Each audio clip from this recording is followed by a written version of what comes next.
My name's Jonny Kidd and I'm a project officer working for West Cumbria Rivers Trust. Over the past 12 months we've been working with various landowners and farmers in St John's in the Vale to make improvements to the becks and the streams. For example, at this point in the valley, what we did is reintroduce some of the boulders which have been pushed to the edge of the channel and put them back into the river, which creates a number of little niche habitats for the freshwater species that live here. But also, the boulders provide excellent cover from predators, both in the water and out of the water as well.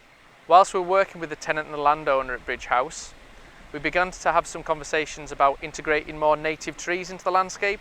At that point, we got in contact with Sleath from the Woodland Trust about putting together a project which could deliver this. So essentially we're trying to integrate trees into the farming system here and also provide connectivity in the landscape. We know from data that we're losing species. The principal reason for that is probably that we're losing habitat. Providing that connectivity means that mammals, birds, invertebrates can move through the landscape. When we initially arrived on site, Jonny and the Rivers Trust, myself, walked around with the landowner, the tenant farmer, and discussed the most appropriate sites to incorporate the trees. So as well as looking at that connectivity, we were looking at how to incorporate the trees from the best point of view of the farm business. The benefits are you're providing shade, and there'll be sort of a bit of nutrient enrichment, etc.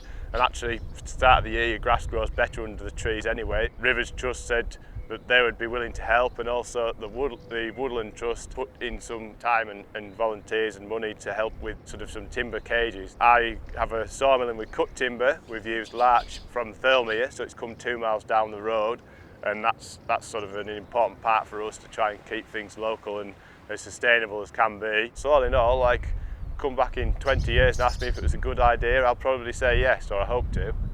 This kind of partnership working can be so valuable because bringing organisations together, particularly with volunteers from the local community, local contractors, it adds so much value to the project and makes people really think about the landscape that they have.